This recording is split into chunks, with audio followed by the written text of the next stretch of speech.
शुरू करते हैं इंटरनल रेजिस्टेंस। देखिए आपने अपने क्वेश्चंस में देखा होगा कि भाई बैटरी बना देते हैं और उसमें कुछ सर्किट जोड़ दिया रेजिस्टेंसेस का,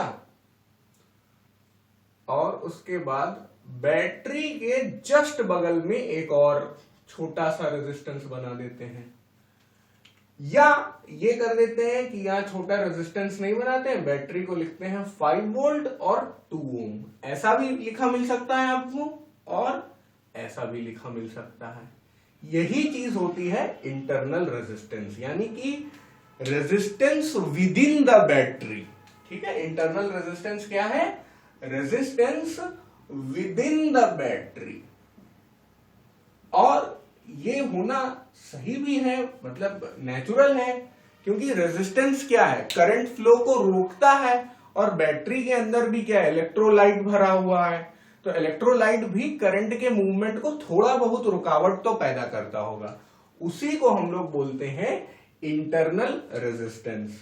अब आपका सवाल होगा कि यार ये इंटरनल रेजिस्टेंस इसके साथ कैसा है, पैरेलल है या सीरीज में? तो पहले तो मैं एक डायग्राम बनाऊंगा, जो बुक भी बना रही है, सारी बुक्स बनाती हैं ये डायग्राम, कि भाई आप ये मान के चलिए कि ये जो रेड कलर का बक्सा है इसी के अंदर अपने बैटरी टर्मिनल है, और इसी रेड बक्से के अंदर ही अपना इंटरनल रेजिस्टेंस है। ठीक है, तो पहले इतना कॉपी कर लीजिए आप लोग। अब हमें ये देखना है कि ये जो इंटरनल रेजिस्टेंस है इसका अपने मेन सर्किट से क्या इंटरेक्शन होगा। तो आप बस इसे ये समझ लीजिए कि ये थोड़ा सा चलकर यहां आ जाएगा, चलकर ये यहां पहुंच जाएगा। तो अब कैसा दिखाई देगा? इसको भी थोड़ा जगह दे देते हैं। ये यहां आ गया, और अपना ये जो इंटरनल रेजिस्टेंस छोटा आर है वो चल के इसी मेन डायग्राम के साथ सीरीज में आ जाएगा। तो देखिए इसमें और इसमें फर्क नहीं समझ में आ रहा है, तो इसे छोटा आर बोल देते हैं। अब ये यहां खत्म हो गया। हमें जब सर्किट डायग्राम में इक्विवेलेंट रेजिस्टेंस निकालना होगा तो जो पूरा एक्सटर्नल रेजिस्टेंस है इसको मैं बोल रहा हूं एक्सटर्नल रेजिस्टेंस, उसके साथ सीरीज में हो जाएगा अपना इंटरनल रेजिस्टेंस। बस इतना ही आपको समझना है, उसके साथ सीरीज में हो जाएगा इंटरनल रेजिस्टेंस। अब इसी को इक्वेशन में समझते हैं। कैसे? भाई V is equal to I R हम लोगों ने पढ़ा था। ये समझिए कि ये R जो है वो एक्सटर्नल रेजिस्टेंस है। अब बैटरी को और काम करना पड़ेगा, IR भर का वोल्टेज तो देना ही पड़ेगा, और खुद को भी वोल्टेज देना पड़ेगा, छोटा IR। तो इसलिए V से काम नहीं चलेगा, E से काम चलेगा। E क्या है? EMF। याद रखिएगा, E क्या है? EMF, electromotive force. और V क्या है? अब टर्मिनल वोल्टेज। अभी तक V को हम लोग पोटेंशियल डिफरेंस बोल देते थे, वोल्टेज बोल देते थे। अब V का जब भी इंटरनल रेजिस्टेंस है तो उसका नाम हो जाएगा टर्मिनल वोल्टेज। ज्यादातर केसेस में E ग्रेटर देन V होता है। अगर कोई पूछे तो फिर E लेस देन V कब होता है, तो आपको रट लेना है और कह देना है कि when battery is being charged. जब बैटरी को चार्ज किया जाता है तब E लेस देन V होता है, वरना जब भी बैटरी यूज की जा रही है तब E ग्रेटर देन V होता है। Battery is being used. ठीक है, तो अब आपको ये याद रखना है V is equal to I R, E is equal to I R plus I are.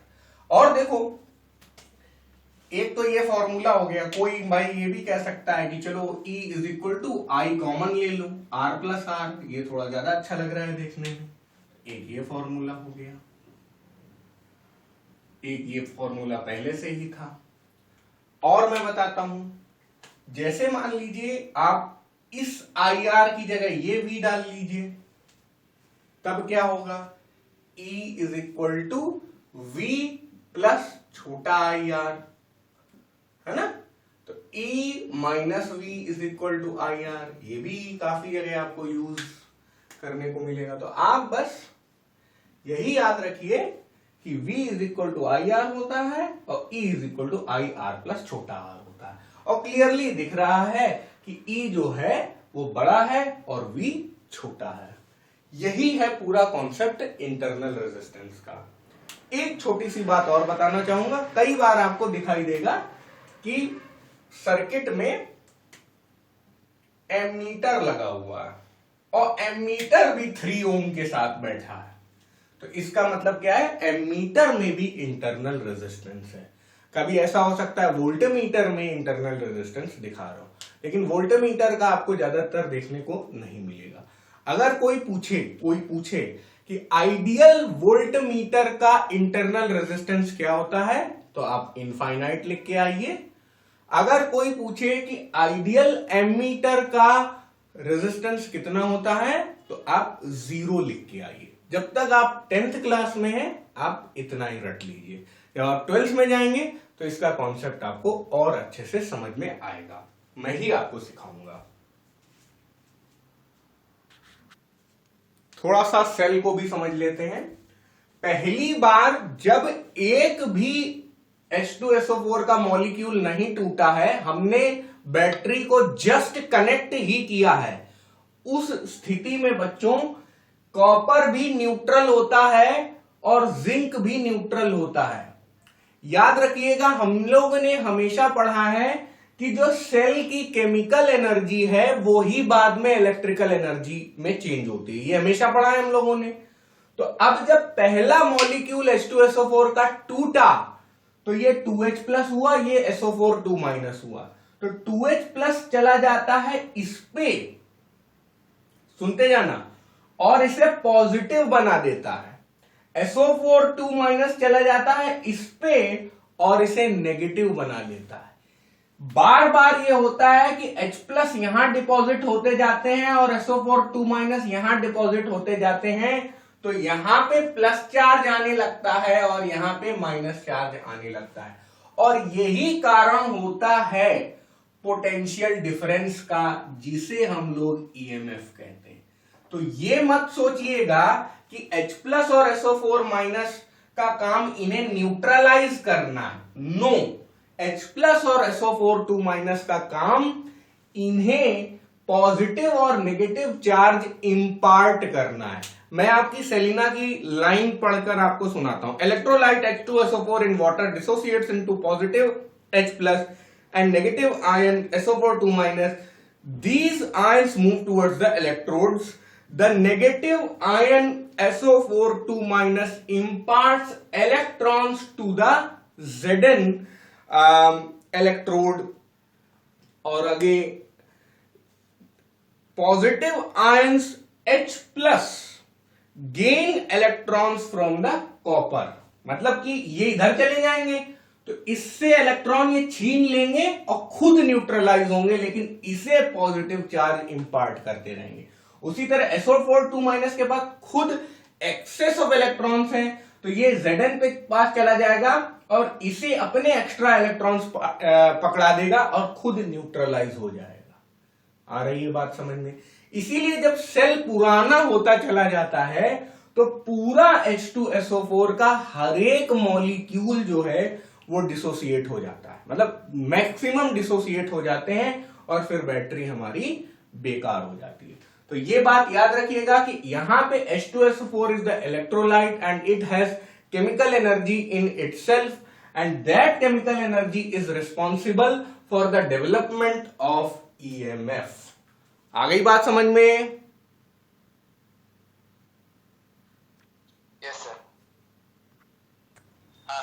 अब बात आ जाती है कि EMF किस पे डिपेंड करता है। तो यहां पे 2 टाइप के इलेक्ट्रोड हैं और 1 टाइप का इलेक्ट्रोलाइट है। तो बस EMF डिपेंड किस पे करेगा? मटेरियल ऑफ इलेक्ट्रोड्स और टाइप ऑफ इलेक्ट्रोलाइट, मतलब आप इलेक्ट्रोलाइट में क्या ले रहे हैं, H2SO4 ले रहे हैं, क्या ले रहे हैं, है ना। जैसे कि H2SO4 सबसे कॉमन इलेक्ट्रोलाइट है। फिर ईएमएफ किस पे नहीं डिपेंड करता है, ये भी सेलिना ने अच्छे से समझाया है। बता सकते हैं आप लोग ईएमएफ किस पे नहीं डिपेंड करता है? डिस्टेंस बिटवीन द इलेक्ट्रोड्स पे नहीं डिपेंड करता है, शेप ऑफ इलेक्ट्रोड्स पे भी नहीं डिपेंड करता है। तो ये मतलब थ्योरेटिकल सवाल में आ सकता है। और अमाउंट ऑफ इलेक्ट्रोलाइट में भी नहीं डिपेंड करता है।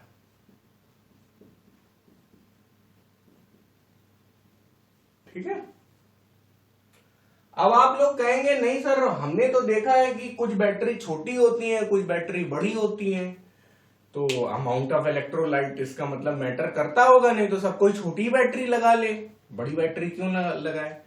तो मैं आपको बता दूं, amount of electrolyte duration of the cell बताता है, यानी कि जो उसकी लाइफ साइकिल है उसको बताता है, लेकिन वो ईएमएफ को नहीं बताता है।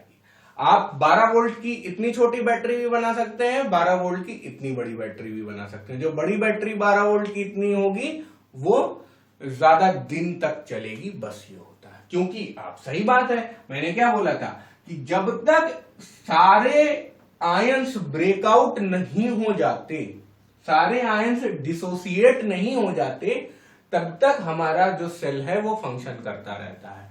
जब सब टूट गए या 95% टूट गए, अब उतना पोटेंशियल डिफरेंस मेंटेन ही नहीं कर पा रहा है, तो बैटरी हमारी बेकार हो जाती, बर्बाद हो जाती है। अब ये थोड़ा रटने वाला है कि वोल्टाइक सेल में कितना पोटेंशियल डिफरेंस होता है, तो ये याद कर लीजिए 1.08, डैनियल में भी 1.08 होता है, और लेक्लांचे सेल में इतना 1.5 वोल्ट होता है।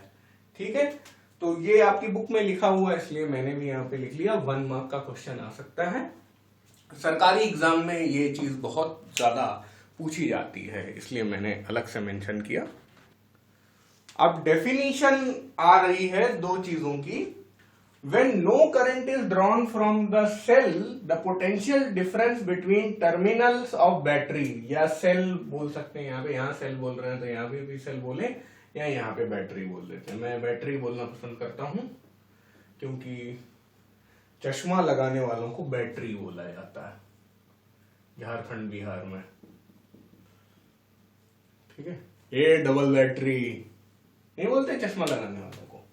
खैर, when no current is drawn from battery, potential difference between the terminals of battery is EMF। ठीक है, EMF क्या होता है? Electromotive force. When current is drawn from battery, potential difference between the terminals of battery is terminal voltage। अब बात को समझते हैं। यार, जब कोई करंट चल ही नहीं रहा है तो जो भी H2SO4 भरा हुआ होगा हमारी बैटरी के अंदर, वो कुछ पोटेंशियल डिफरेंस क्रिएट कर रहा होगा इन पॉजिटिव और नेगेटिव एंड के बीच में। उस पोटेंशियल डिफरेंस को ईएमएफ बोलते हैं। बाजार में जो बैटरी बिकती है वो ईएमएफ के नाम पे बिकती है।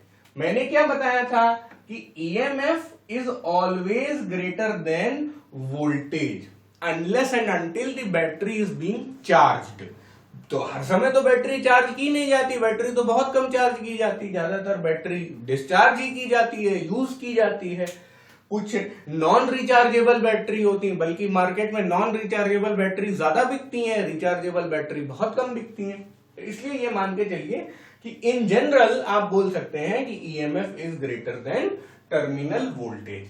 ई से ईएमएफ और वी से टर्मिनल वोल्टेज।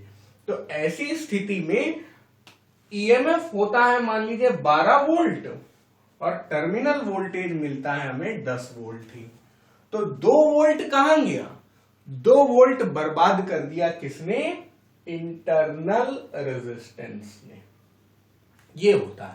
थोड़ी देर पहले हम लोगों ने पढ़ा भी था कि E is equal to V plus IR, है ना। तो ये क्या होता है, वेस्टेड वोल्टेज। किसने बर्बाद किया, इंटरनल रेजिस्टेंस ने। ये क्या होता है, यूजफुल वोल्टेज।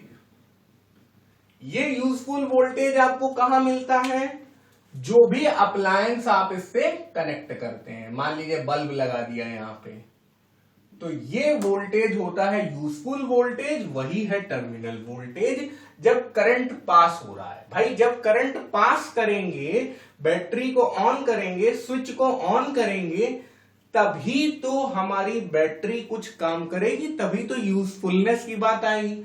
तो जैसे ही इसमें करंट दौड़ जाएगा, देखिए यहां पे आप करंट डायरेक्शन बनाएंगे और यहां पे आप करंट डायरेक्शन नहीं बनाएंगे। जैसे ही इसमें करंट दौड़ जाएगा, वो इसका सामना करते हुए भी आएगा। तो इसका सामना करने में वोल्टेज की बर्बादी होगी। इसलिए जो हमारे अब ये टर्मिनल्स हैं, इनके बीच में एक लेसर वोल्टेज आएगा। ये लेसर वोल्टेज ही टर्मिनल वोल्टेज है। जो ये दो इलेक्ट्रोड्स होंगी, उनके बीच में एक लेसर वोल्टेज फील होगा, वो टर्मिनल वोल्टेज होगा। और जब बैटरी यूज ही नहीं कर रहे हैं, तो यहां कोई करंट फ्लो हो ही नहीं रहा है, तो इंटरनल रेजिस्टेंस का वो मुकाबला कर ही नहीं रहा है। तो इसलिए यहां पे जो ईएमएफ होता है वो तगड़ा होता है, 12 वोल्ट टाइप का। ऐसा मैं बिल्कुल नहीं कह रहा हूं कि ईएमएफ हमेशा 12 वोल्ट होता। आप अगर ईएमएफ मान लीजिए 5 वोल्ट ले लेते हैं, तो हो सकता है टर्मिनल वोल्टेज 4 वोल्ट होगा, लेकिन इन जनरल ये कंडीशन ट्रू होगी। तो ये दो डेफिनेशंस ईएमएफ की और टर्मिनल वोल्टेज की आपको याद होनी चाहिए।